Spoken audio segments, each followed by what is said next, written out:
Sad to not have him around. Kyle's gone. A lot of people, especially the planetarium, I have to deal with presenters who just... Well, I can't imagine not having a live presenter in there.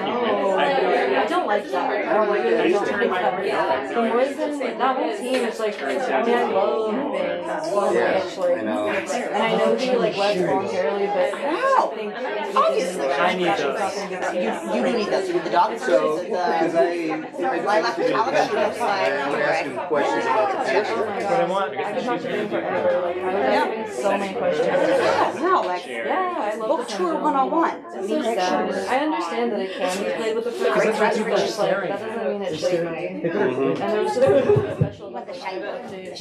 Hi everyone, welcome. Thank you so kindly for joining us. Welcome to Green Apple Books on the Park. My name is Cara Johnson. I'm the event coordinator for Green Apple. And tonight I am very excited to welcome Gina María Balibrera.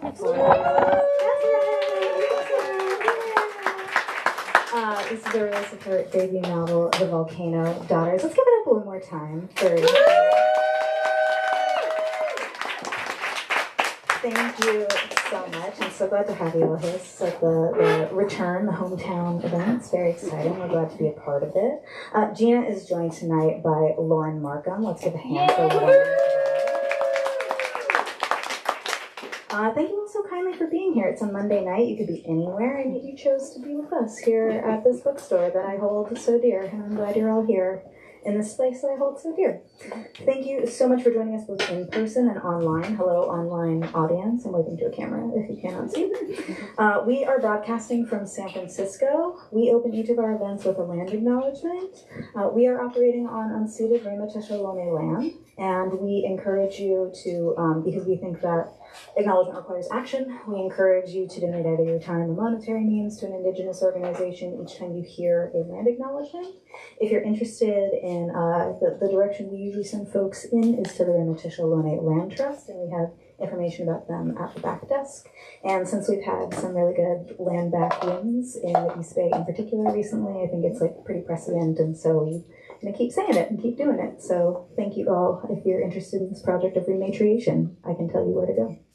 Very brief business before we get to the heart of the evening. Now's a good time to silence your cell phones if you have not already. I have been informed by my authors in advance that photo taking is fine, so go ahead and be paparazzi if you want. Individual paparazzo, and just don't take a call during it. We're not going to do that. Please do check out our full event calendar online at greenapplebooks.com. We have a really great season ahead of us, including the event that you are currently attending. The restroom is behind me. It is available after the event, not during the event for obvious reasons. If you need to know how to get there, do let me know, and I'll gladly tell you. We have copies of books by both Gina and Lauren at the front register. You can find them there. If you've been here before, you've certainly heard me say that when you buy books from us, not only do you support us as an independent bookstore, you support the writers who put so much work into making these books, and then you get to have a book, which might be the best part. So if you are able, we always appreciate it. Thank you so kindly. I feel like a lot of people here already know Gina, so this is a really great opportunity to get like 2 copies or 3 or like 8. Get your holiday shopping out of the way, you know? You gotta start thinking about this. You can get a signed, personalized copy by the author right here. I'm not gonna sell it any harder than that, but thank you all, we appreciate it. And without further ado, I'm gonna go ahead and introduce the 2 authors who are joining us tonight. First, Lauren Markham is the author of the award-winning The Faraway Brothers, 2 Young Migrants and the Making of an American Life. Her work has appeared in BQR, New York Times Magazine, The Guardian, New York Review of Books, and she teaches writing at the University of San Francisco in Ashland University MFA in Writing program. Just does not have History of Future Ruins on your bio. Lauren's most recent title is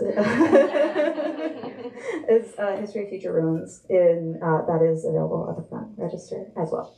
Let's give one more hand for Lauren Markham. And last but most certainly not least, Gina María Balibrera earned an MFA in prose from the University of Michigan's Helen Zell Writers Program. She's been awarded grants from Aspen Words, Tin House, and Paraplus Collective, as well as a Tyson Award, the Ora Estrada Prize, and the Under the Volcano Sandra Cisneros Fellowship. Her novel, The Volcano Daughters, is the reason we are here tonight. Let's give it one more hand for Gina.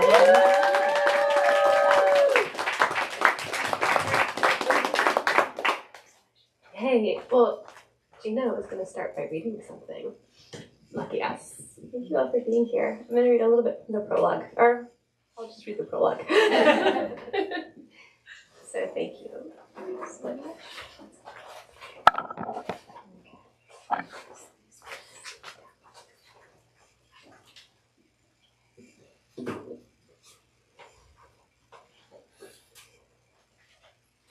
Here we are. All is still. Cuando vos vas, yo ya vengo. We begin at the Puchica root of the world. Before we were made, the animals chattered. Jaguars spat the bones. Monkeys howled, volcanoes howled, the stars howled, cold and enormous. Someone listened and chose to destroy them, Mirenke, with a pair of large and ordinary hands. And after, those large hands that had made the beasts felt only emptiness. They itched to create something that could also create. Beings that could carry life's bright blue thread through years and years, so they rooted for just the right materials. Poco a poco, new beings took shape. But the first, the mud creations, were deemed soft and senseless. Then the wood creations, bloodless and deformed. They were all cast away. The maize was tender, supple, fertile. Talon of a wandering bird, a feather's iridescence, a hard flake of jade, blood, milk, gold, gota a gota, formed, a mano, a mano, a mano. Then slowly, we children de Cuscutlan became two. And us? There are 4 of us here in these pages. We are Lourdes, Maria, Cora, Lucia. These Apotas were born of our mothers in a high igneous sliver between the forest and the sea. You see, before the massacre that killed us, we lived. We survived earthquakes and mudslides, the eruption of our volcano in Cerco.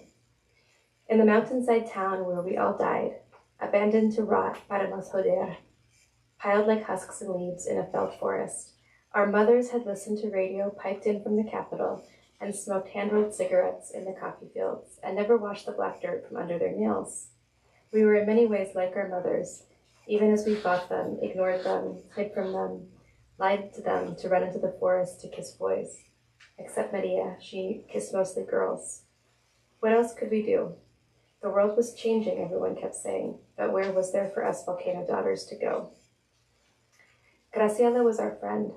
Like us, she was left for dead, but somehow she didn't die in the massacre as we did. Sherita Graciela and her wannabe Janita sister, Consuelo. When our souls discovered that they had both lived, we hitched a ride on their life threads, followed along with them for the rest of their days. Our own life threads, severed by our deaths, whip in the wind with our carcajadas. You've heard our cackling laughter. It carries with it the stories of our mothers and grandmothers, the stories of ourselves. There are parrots in the field, and we're always listening, siempre, a la vez. Sometimes we speak as one. Sometimes the wind scatters us apart, each a different seed. An eternal part of us remained after the massacre, the part that you hear, the voice telling you the story from all directions. We are gathering the threads of our lives, finding the words to write a new book of the people, to make our world. Mirenke, the word makes the world. Because you know what we've learned. Every myth, every story has at least 2 versions. The growing of indigo and coffee, the movies and their magicians, the railroad tracing its long legs across our land like a pulpo, the story of a disgraced mother, a dictator, a nation's beauties, a weeping woman beside water, a prophet. These mythic figures shift shapes depending upon who tells their story and who listens. Some morons say that we don't exist, that we all disappeared in the massacre, but we live, seated through the hills. Long ago, we built temples to Ichel, goddess of the moon, of the earth, of war, of birth. She taught us how to weave, and we fell beneath her trance until the threads were taken from our hands. We are older than your sense of time. You pass us on the street. You squint into a mirror at home, painting your face to resemble ours. You stand on sunset rooftops, shaking out your linens, and we take a long bus ride home. We teach your children in school. We take your temperature. We run for mayor of a bullshit town, and they want to kill us for it. You sing our songs. You study our movements. We plan to outlive you. And we are here telling you this cuentito. Vamos a la vuelta. We all have work to do. Lourdes is putting everything in order, rewriting the archives. Maria is charming whoever she pleases and slipping them a knife in case they need it. Corita is walking a field of bone-rich soil. Lucia is making sense of the dilution of skin. We are dead, but we sing, we cackle, we lose our shit. We tell you exactly what we think. We don't always agree. We do not tap dance. More on that later. Trust us when we take your hands. We'll bend time to tell you about Nuestra Hermana Graciela and that fucking warlock who held her captive. We'll chase her sister, that silly Juanita Consuelo, around the world. Consuelo. We adore her too, the idiot. And oye, Naina, let's not forget her. She's the one putting our words on this page for you. We're talking to you right now, Nina. Mind if we call you that? It's what manacos call las Ginas, those cheap plastic flip-flops. But we wouldn't expect you to know that, Bocha. Yes, yourself, you too. You've done your research. You're muy educada. You're helping us tell our story. But fíjate, don't get carried away with la poesía. ¿Me entiendes? Don't forget to listen. These words are ours. These stories are ours. And so now, all is silent and waiting. All is silent and calm. Listen to us. It begins. That's the prologue.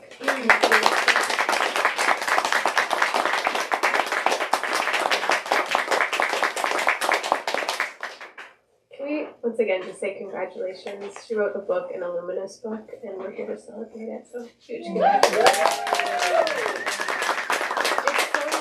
It's so interesting and marvelous to spend time with the book and then to get to hear the author read it. So this is a real gift.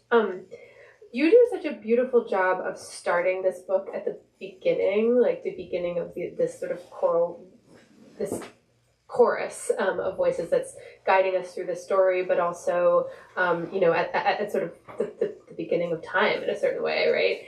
And I'm wondering then if we could sort of fittingly perhaps start at the beginning of where did this book come from in you? Sure. How did you... why is this the book that manifested, this beautiful book? How and why is it that this is the book that manifested from you, Gina? It's a great question, Lauren.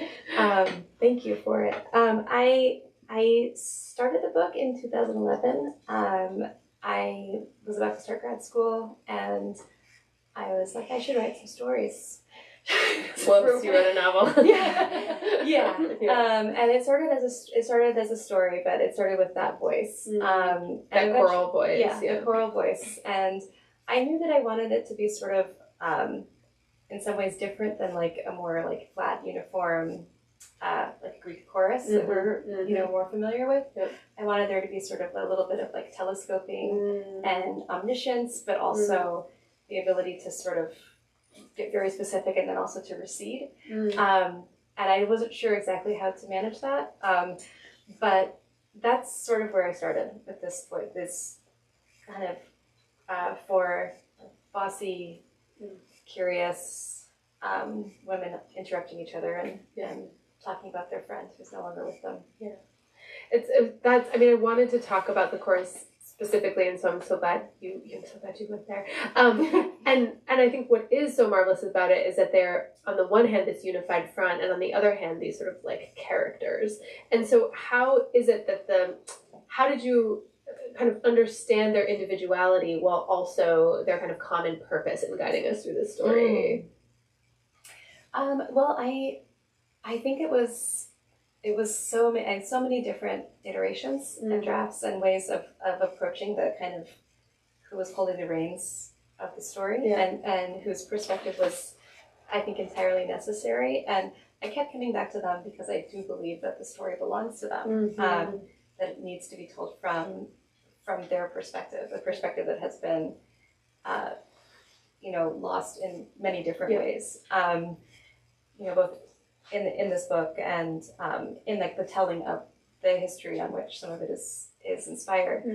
And then I think as a sort of an extension of that thinking, I really I really wanted there to be, I think, a sense of like discussion and interruption in the telling of the story and in the telling of this history, and a sense of them each having, I think, different perspectives within the group to bear upon the story. And I think it just kind of just felt like intuitively important to me for them to have these individual stories and voices, and to honor that. Like at certain points, and this isn't giving much away, but like the book, for those who haven't read it, buy 8 of it, read it. Like it breaks into like this. It's not a choral song. It's actually like almost a play, right? Where these women are sort of talking back and forth and talking over one another and sort of saying like, yeah, I agree with you on that point, but like not really on this one, or like you're forgetting this. And it's like it's really marvelous because you feel like you're almost like around a dinner table or something. And yet again, this is like guiding us through the story. And this idea of sort of the story belonging to them and that feeling true to you and almost like an ethic of the book speaks to one of the book's themes, which is kind of who owns the story and how is the story told and how is it narrated, and who gets to have an who puts forward the kind of understanding of what's happening. There's a lot of secrets here or concealment that happen, right? Like when they're in the Capitol. So I guess I wonder if you could speak to that question of like how the idea of this book probing the question of counter narrative. Absolutely, and I love the way you put that. That's sort of in some ways what I kind of hope to do, and I think what any fiction. But I think that's what any fiction does, and that speaks into this, because ultimately I'm not a historian, and what was guiding me was, I guess the stories of these 6 women, Gracia and Consuelo, the sisters who survive, and then their 4 friends who do not. And I really wanted to explore sort of these lives that could have been. And that's, I feel like just like a pure fiction question, right? However it is situated, I was sort of tasked with going in and sort of and reimagining as we would imagine any character and try our best to bring them into life. But so it did allow me to be in some kind of sections of this. I felt like I was able to have a bit of latitude with history as it is written, and to write into it. And then, I don't want to give too much away, but like, for example, there's one character in here, Consuelo, who later on becomes an artist, and she was first kind of inspired by an actual person named Consuelo, a historical figure, who was an artist and who was married to a more famous artist. And it's really hard for me to find, or it was hard for me, maybe somebody could find that. I couldn't find her art. I wanted to look at it. I wanted to look at her paintings and her sculptures, and I couldn't find them. And then it was that kind of process of research that really, I felt like I had permission. I gave myself permission to just sort of diverge from, using that historical character as foundational and create someone entirely new. So kind of imagining into that, it's kind of fun in some ways, because I feel like whenever you're writing fiction about something that has some roots in history, you get to create, or you have the option of creating sort of false documents. There's nothing here, or I can't find it, or this is told in a way that doesn't seem true, or that seems to neglect these other stories. And so let's imagine it, and let's plant a painting in here, or a document, or like the possibility of fiction to sort of fill a hidden archive in some way. Speak into what's there too. Yeah, beautiful. Well, I did want to ask about history, and this is also quite a selfish question because I'm sort of trying to figure this out myself. But Let's talk about it. Okay, great. Help, guide me. I'm really curious about. I was just having this conversation over dinner. Like, I'm really curious about history and research as a generative force, and then also in the fictional space, history and research is a potentially hampering force, right? And I how did you navigate that tension? This idea of sort of okay, I'm writing something with like a good basis in history, but allowing my fictional world to be itself while also, this is a named place, this is El Salvador, this is a dated place. Like we have, this isn't an imaginary place, and yet is an imaginary place within the very real place. And I'm wondering how, how did you create that world, and what were the parameters, and did you struggle with that, or is that just a me thing? No, I think it's an everyone thing for folks that are writing into these spaces. Yeah. And I feel like for me, with this book, the research was very recursive, and I was kind of constantly catching up to myself and my idea of what the book was supposed to be. Like, oh, is it going to be kind of like slender and like nimble and jazzy little sentences, or is it going to be like a great big 400-page kind of juicier kind of novel? And I mean, a lot of that was sort of just like working on my puppeteering with the four narrators and figuring out how much I wanted them to recede at certain moments and how close I wanted them to be, and figuring out that point of view. But all along, I was accumulating research, and I think oftentimes, sort of like the anecdote I shared a little earlier, I would go to a place like an archive or a library or a town, and hope to find certain things and not find them. Like what kinds of? I mean, you mentioned the paintings, of course, but I mentioned, and then sometimes I would find things that were that I couldn't, that were complete kind of outside of archival material. That was just like, oh wow, it's nice that I got this cool grant to go look at the quality of light on the street. Thanks. Thanks for believing in me, guys. And then it was quite valuable. I was like, I didn't know the melons were so good here. I'm gonna keep eating them and learning about them. So I think it was sort of both that I felt like during the research I just sort of tried to vacuum up as much as I could, and then I would go, I wrote this book over 13 years, and I would go back to my notebooks and kind of see what was there, and sometimes things that I did, things became kind of more salient, more important to me as the book itself took place, and just kind of going back and beautiful. And how much do you feel like did you have a tension between the puppeteering process of like, I am writing this book, and then the sort of like, wait, no, I'm the puppet and the book is writing, how much the whole time. When did you realize that? Did it take a while, or did you realize that pretty early on, that it's like, okay, this book is I am the channel for this book to become, and I'm only I have to one extent have a ton of control, and to the other extent I'm powerless here before the. I felt. I mean, I had brief glimmers of feeling power, brief glimmers of power, but a lot of fear, and a lot of confusion, and then a lot of parsing, and then oh God, you're overworking this. So can I ask? And you can say no, you can't ask, or I'm not going to answer that, but what were the contours of your fears? That's such a nice question. I think oh, I don't want to be boring. This is too much scaffolding. I think the kind of crafty questions. And I think also, I was writing this, especially in the 2000 teens, and I was in grad school, and everyone was reading and writing really cool, like I mentioned, these slender books with a lot of jazzy little paragraphs, a lot of white space, and a lot of this is what dating is like, or this is just a lot contemporary, very contemporary, present tense. And I definitely there's a lot of that work that I really admired, but I think at points I was gosh, this just feels like this puffy Victorian couch to me, too many pillows. It's this the narration is so ornate, and then I would pare it back.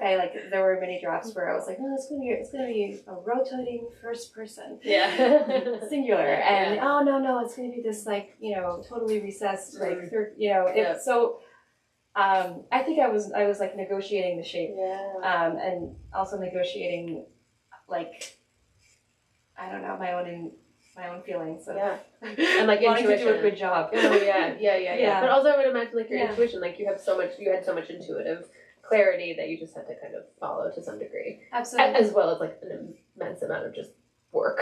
Which I wanted to go back to this, these sort of 6 women, and then of course there's the mother, right? The 7th. But these, on the one hand, I mean, what I think is so remarkable about this book is that you're giving the people who were murdered in this, catastrophic, horrific way as part of this sort of state-sponsored violence and this long, historic legacy of violence, and this patriarchal place where, women are so, this is such a feminist text, right? That there's a way in which you give these 4 women kind of continued life. And there's almost, and I don't know if you felt this way, but I found myself grappling with this. On the one hand, these 4 women died horrifically, and on the other hand, they have this like life of almost full freedom that you're giving them on the page, whereas the 2 women who survived only survived because of these other horrific things that they were experiencing. And I guess I wonder how like intentional was that this effort to kind of give renewed life, or to you talked about this like imaginative process of imagining them in imagining what would have happened if. I guess I wonder if you could talk about that a little bit, and I guess sort of the piece of these other the sisters getting to survive on the one hand, but also have to go through catastrophic experiences of their own as like a condition of that survival in a way. Yeah, and then they're haunted by what they've experienced. Right. And and I struggled with it too, because in some ways there's also, I think there are feelings of anger and resentment, and why don't I get to do these things? Why is my life taken in this way? And then I felt also like conflicted about like as the writer of this, why am I to choose, I don't know, it just felt freighted with a lot of I think like ethical questions, and so I wanted to make sure that that these 4 women who do survive were not in any way I guess like good survivors, right? Kind of like immaculate or like sort of like beatific, angelic. Yeah, they're not going to be like they're not really blessing anybody. They're not like doing any wild miracles or it's not pure magic either. It's like a different kind of magic. I feel like a little bit, in some ways, like a little bit perverse, and it's a little bit righteous too. I think there's a lot of and I think that also like when they do kind of return to the world, it's sometimes very painful for them too. Yeah, absolutely. So speaking of the world, this is like, you're such an amazing place writer, and this book takes us, where it begins on this very vividly rendered volcano in this rural part of El Salvador, and it takes, it ends. Is it on Van Ness Street? Yeah. Like San Francisco is very much here. The Sutro Baths. You've rendered so many geographic places, and I wonder if you could talk about your place writing and how it is that you geolocated this in so many different realms and so many different not just, you geolocate this in sort of many psychic realms, but actually like physical realms on planet Earth. And I'm not checking my text, I'm checking the time to make sure I'm not going over. Okay. Yeah, we're right. Okay. I think I'm not sure. I'm not sure I have an excellent answer for that. We can just say this can just be a comment. Love your place writing. But take it away. I think I couldn't help myself. I was like, for me, that's where my family that's from El Salvador came to San Francisco in the 1940s. Right across the street from Green Apple's original location, worth a comment. And to me, the Van Ness Avenue it's the Royal Road. It's what connected. It's what my dad used to drive down to El Salvador and back. in the years after he arrived here. And so I think there's some kind of sense of, just my own attachment to this place. It's my hometown. So I wanted them to live here and kind of start their lives anew here. And for the ghosts also to feel like, okay, well, this is sort of our new home. Like, right, we're gonna the ghosts migrate with the story. Yeah. Beautiful.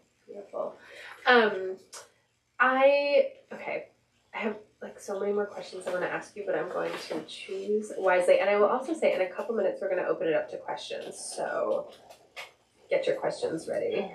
I'm wondering, like, how was there any? I talked about historical research. Like, how much did your own family research play into this, or was that just like a genesis of interest, and this, like, your research was mostly kind of external? My research was mostly external. Mm-hmm. I mean, there are some kind of stories and, I think feelings and kind of curiosities that are planted by members of my own family, but I really wanted to kind of pursue this. I think certainly the San Francisco thing is part of that. Yeah. And then what, and this is not like one of those sort of like, what are your favorite books, like gotcha questions, but I am curious, like, what books you feel or felt this book was in conversation with, or what were the books or texts that were your companions, like, through writing this? And again, I know that, like, that can feel sometimes like it's like asking you to be like a literary flexer, but I'm truly curious, like, caveat, don't no need to flex. I'm just a flex as well as like yeah. Mine usually goes blank at this question. I know. And I'm like, I've never read a book before in my life. I know. But, I know. I asked that. Yeah, it's all good. It's all good. So like certainly I feel like I love to read things that are a little bit like maximalist. Yep. And so right? Yeah. Like Lost Children Archive by Leila Lucelli. Like I absolutely loved how she is, she's creating these false documents, she's working with actual documents, and she's telling this really, really large story, like this kind of societal story, through the lens of this family and kind of the different perspectives within the car, right? So that one is a favorite. Also, there's two English translations of the Mesoamerican creation story, The Popol Vuh, which I adore. One is a translation by poet Michael Bassett, and it's absolutely gorgeous, and that was something that I kind of came back to a lot as sort of, it helped me think about structure, it helped me think about the weird like time stuff, the eternal now, in the way that it's broken up. And I think those myths also guided me in like the shape of like, look at these disobedient daughters, going off and being carried by owls into new worlds. And all the tricks, right? Like, hey, you want a heart? This is a croton plant. And they make their escape. So I felt like those stories were really, really helpful for me, kind of imagining into other worlds. Book of nonfiction, another San Francisco writer, Roberto Lovato. A couple years ago, he wrote this beautiful book called Unforgetting, which is, it takes sort of like a family history about this same time period and place. And part of it's also set in San Francisco, and a lot of conversations with his father about his like witnessing and kind of the recovery of memory. And so, like thematically, that was a great touchstone for me. But yeah, that was really great. Mine did not go blank, or if it did, okay. well, you nailed it. I have a couple other questions, but I first want to open it up to other people for questions. For the wonderful Gina and her tremendous book. How often did you go to El Salvador? Did you? I just went once, Cousin Alaric. 2005. Yeah. And how was it? It was great. Yeah, it was great. There was this beautiful exhibit there at the Museum of the Word and Image that featured like I think it was like the first like public exhibit of this event of the massacre of 1932, and it had testimony and video from people who had witnessed this in their youth, and so that was it's a beautiful place.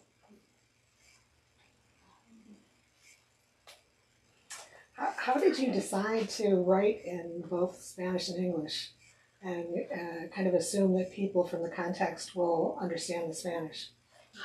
Good question, Mrs. Kerpowitz. That was I also had a version of that. Yeah. It's, I just will say it is so beautifully like rendered in this book. It's so fluid and it's that's another like way that it's like manifesting this polyphonic. Thanks. Yeah, what Lauren said basically. I mean I'm not sure how conscious a decision it was. You know, I thought about you know, I there were some words I like pared back, and then some other words that I did choose to include, but It seems very natural. I mean, just yeah.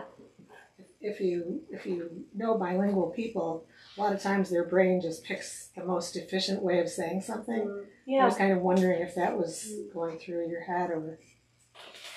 You know, I'm not sure. I'm not. I think like sometimes it was efficiency. I think sometimes it was specificity too. Like so like in some of the myths that I was trying to write into and write about, I wanted to like I think retain certain elements of these characters and kind of some of the way that it would sound to be, you know, to listen. Well, when I was listening to these ghosts sort of telling the story, I wanted to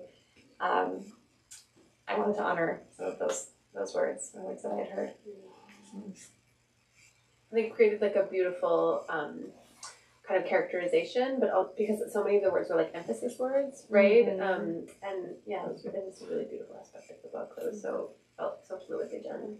I think some of us are a little bit sweary. Yes, so yeah, exactly. To honor that. Yeah, totally. You know, like you're not going to be like, gosh darn it. Yeah, or like slangy too. Yeah. You know what I mean? Yeah. I mean, we even heard it in like if you aren't bilingual, like in some like we love her too, the idiot. You know what I mean? That it's like that voice is there in English and Spanish as well. How did you go about inventing this kind of afterlife realm? And I just wonder about the parameters of it. Like, did you go like deeper into the metaphysics of it and like pull back, be like, wait, that's not really what this is about? Or like, do you feel like I just wonder, like, what are the mechanics of like how you came up with the kind of metaphysics of this afterlife and like this, because it is kind of like the structure of the novel overall. So I'm just wondering. So like I kind of went like in order to justify my little choice, I went back to the Popol Vuh, and there's the whole kind of like, you know, it's this idea that's a creation story where like these beings are rooting around for the right materials to make human beings that can create art and that have like insight and art and design. Like they want to make art, they have desire, they can name themselves, they can name other people. And that's sort of the quality that they're after, but you know, it doesn't work when they use mud, it doesn't work when they use wood. And so that's sort of like this like place setting in the beginning. And then all of these things happen, all of these fantastic things, like Blood Woman escapes her fate, she goes into the middle world, and then she's like, oh man, boom, I multiplied this field of maize. That's the secret ingredient, and that's when the kind of clock on this creation story resets, because they have this ingredient and they make people out of corn, and those people not only can they walk and talk, but they have insight, they can name things, they name themselves, and they have a desire. They desire to make art, to do things, right? And so, it's successful. And then there's this sort of announcement, you know, we're like 3/4 of the way through the book of the Popol Vuh, and they say, okay, now we're in the eternal now. And so it sort of resets. And so I felt like at this point, when Graciela and Consuelo have landed in their places, the ghosts also are settling into sort of this eternal now where things change. They're the kind of the properties of their ghostliness change. And, you know, their physical bodies are available to them.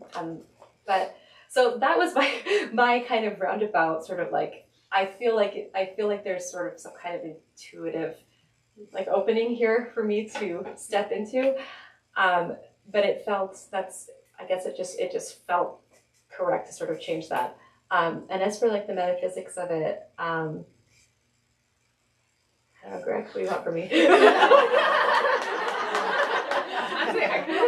They're ghosts, they do what they want.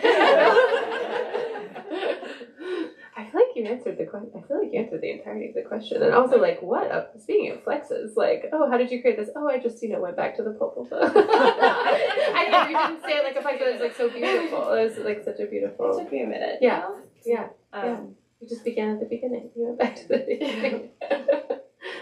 I want other questions to be asked. But I wanted to ask another question, which was related to the way that this book portrays. So this is not giving anything away because it's on the back of the book, so I feel at liberty to talk about this. But there is a politician in the Capitol who becomes obsessed with who needs an oracle and is certain that one of these daughters can be, one of these sisters can be that oracle for him, it speaks to, and then meanwhile this horrific genocide takes place, and so it speaks to the kind of simultaneous fetishization of indigenous people and of this sort of like magic, but also the like on the one hand there's this fetish, and on the other hand there's this mass campaign of a genocidal campaign and just in general subjugation. And I'm wondering if you, I feel like your book speaks beautifully to the tension between that, and I wonder if you could talk about the general character and how you kind of came to understand him, especially in those terms of like his desire to both wipe out and possess. Yeah, absolutely. And I think you put that so well. And like I think when I was kind of looking into the history of it, like there are pieces of him and pieces of the history as it's written that are just so like tantalizing and like almost like stranger than fiction in this way that I wanted to disrupt and create a little bit of friction there in creating him as a new character. I mean, and not to humanize him at all, because he's I was totally fine with him being just a bad guy, because it the book isn't really about him, despite the kind of tremendous consequences of his actions.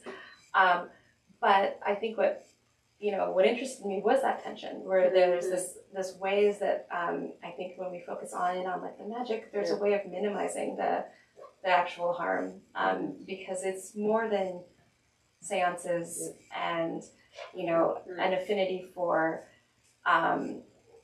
colorful water, and I think there is something really pernicious about that fetishization. I mean, simultaneously to this kind of like the campaigning towards this massacre, he was funding so many artists, poets and writers. And all I had to do was like come to his special seances and like kind of hold court with him, and they could apply for grants to go to like indigenous regions, in the country and learn crafts and learn music and stuff, and then kind of bring that back. And so in some ways that was a lot of whitewashing there that was happening too, and a lot of extraction. And then I was also really interested in the way that like these ideas really became diluted and disseminated through, a couple of grifters, like a couple of kind of like I would say like a spiritual, like a Gwyneth Paltrow character.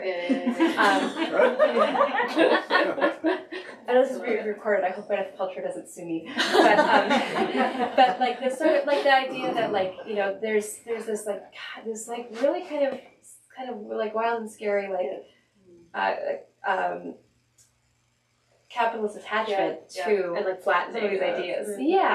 And the idea that like we're gonna bring the railroad to this country, and doing that we're gonna take this land and we're gonna bring these ideas, the ideas of Madame Blavatsky, which were also embraced by Hitler and Mussolini, both of whom the dictator truly admired, as these great men who were also he perceived in them a sort of tenderness and like an artistic sense, and this worshipping of like Greek statues and ideals of beauty, and really embedded that in his kind of vision of eugenics.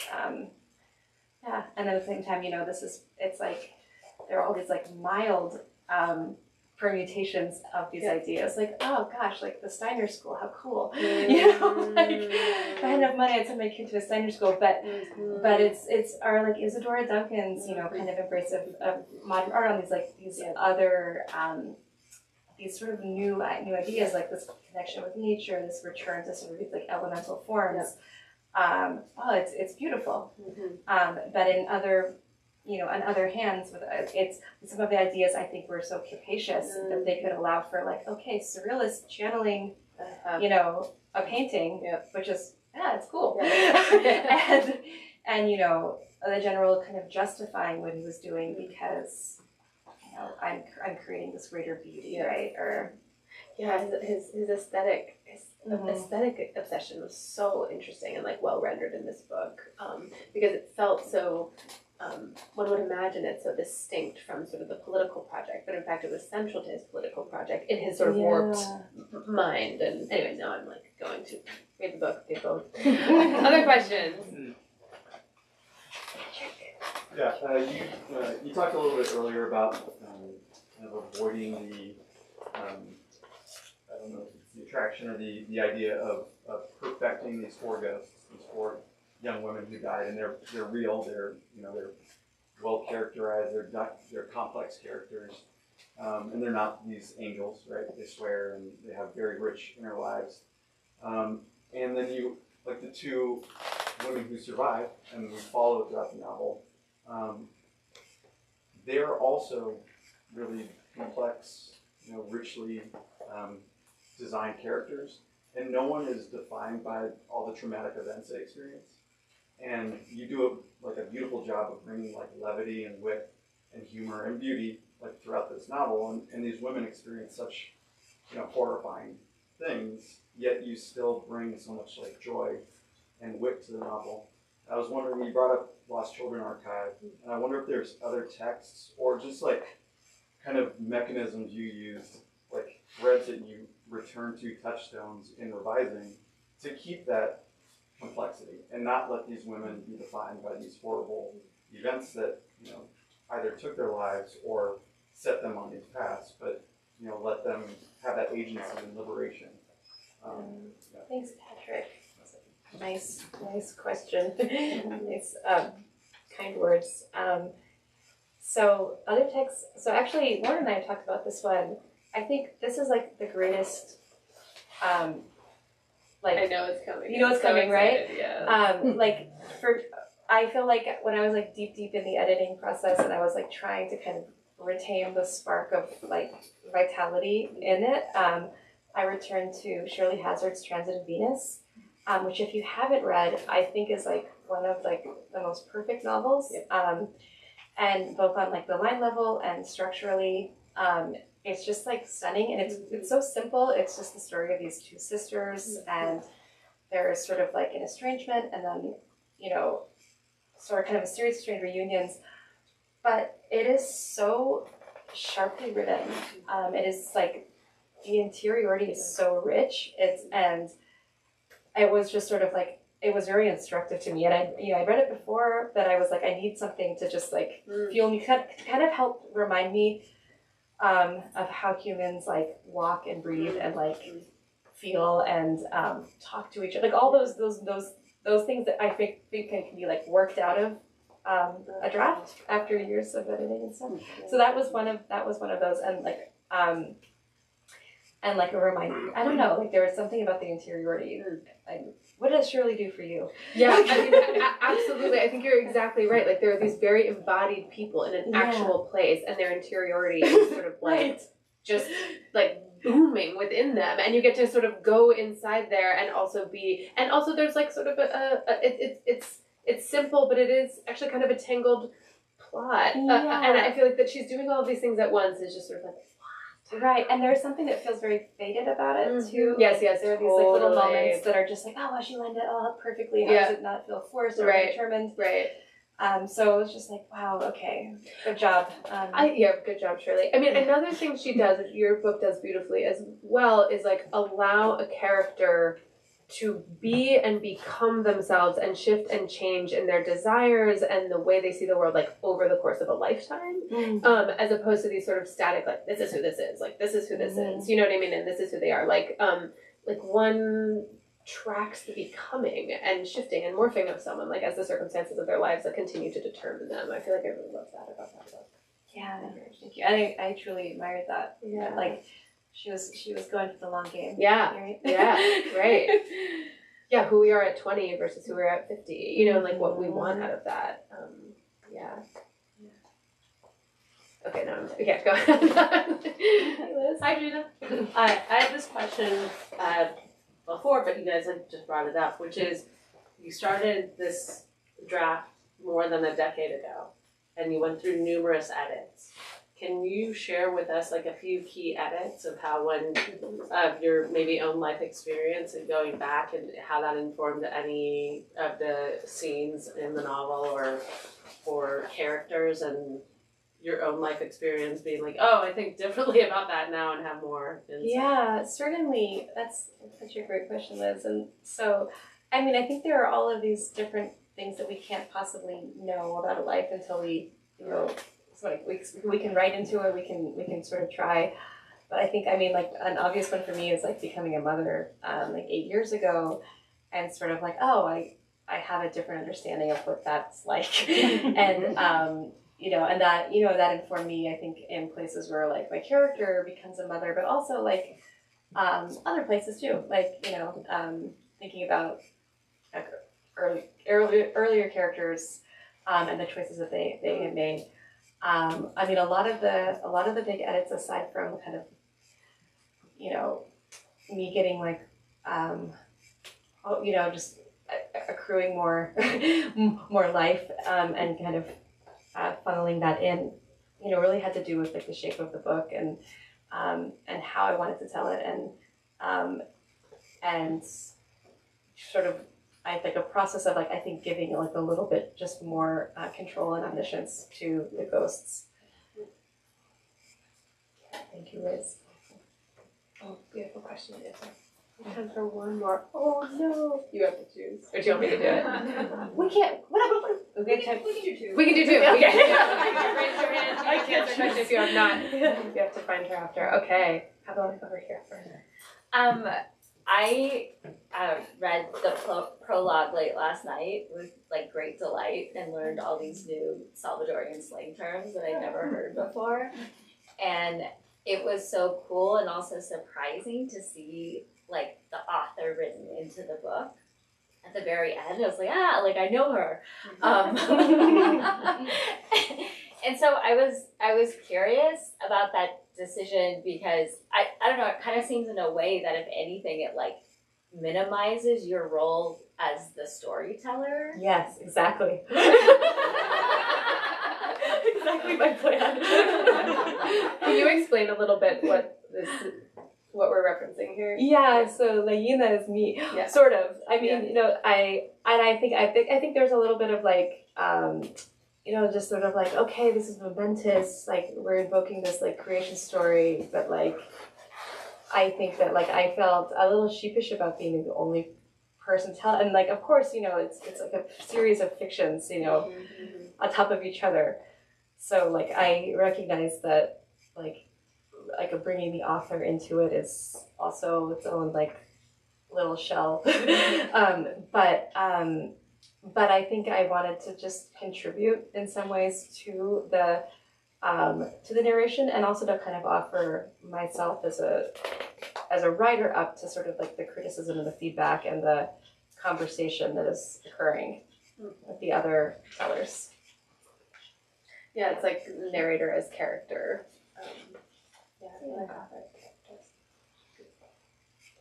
Okay. I have a two-part question. So first question, when you started on this 13 years ago, did you set out specifically to write a novel, or did this start as something more limited and then you realized you had a novel on your hands at a certain point and developed it into that?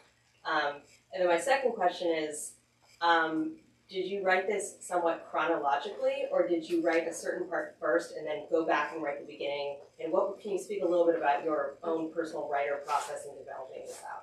Thanks, Annie. Great question. Great two-part question. So, first question.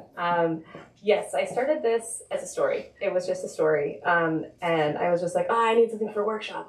And I wrote it as a story, but the four ghosts were the narrators. And it felt very, very rushed. And I was trying to do a lot in like 20 pages, and it was just a little too breathless.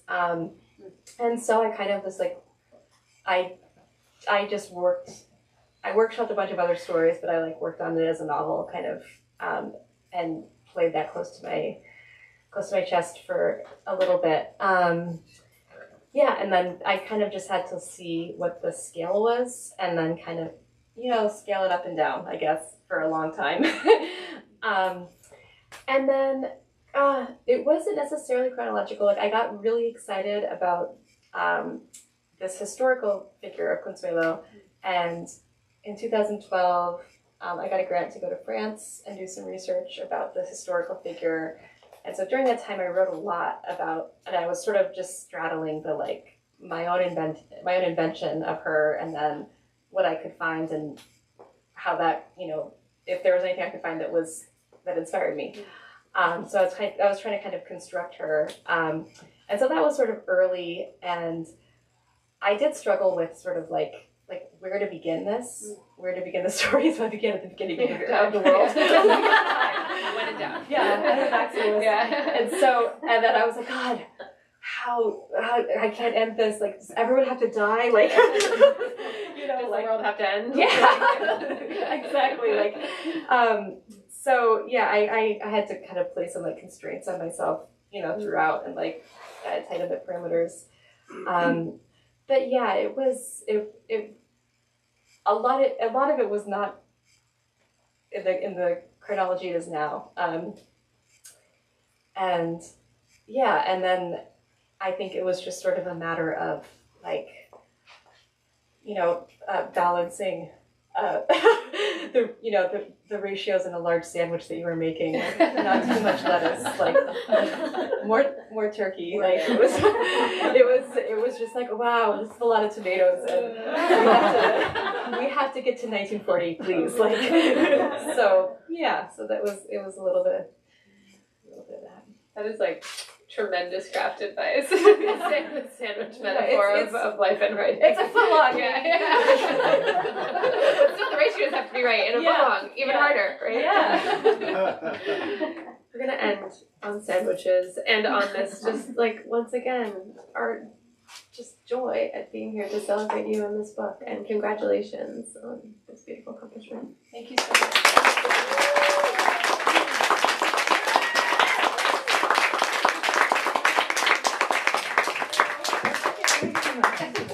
Can we give one more hand for Gina and Matt?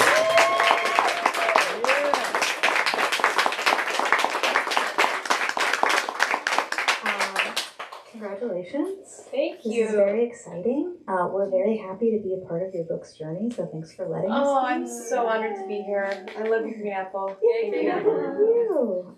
I'll be very brief. I'm just going to let you know that we have copies of the Volcano Daughters and a map of future ruins at the front register.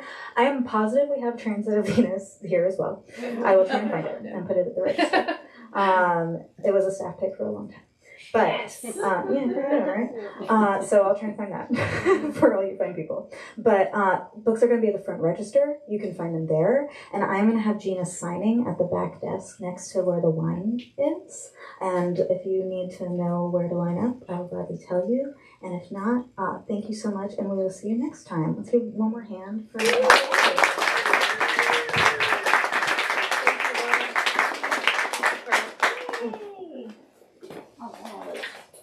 Buy your books, Tika. Yeah, sure. Well, it'll be our household support. Thank you so much. I'm doing one for my Oh, yeah. There we go, 2 more. There you go. There you go. I'll go with you. I need to buy a couple copies. So how's your kid doing? Fantastic. We're in Larkspur, yeah. We just started school this week. Henry's in 5th grade, Jenny's in 3rd. We got a dog last weekend. Scott and Ashley are so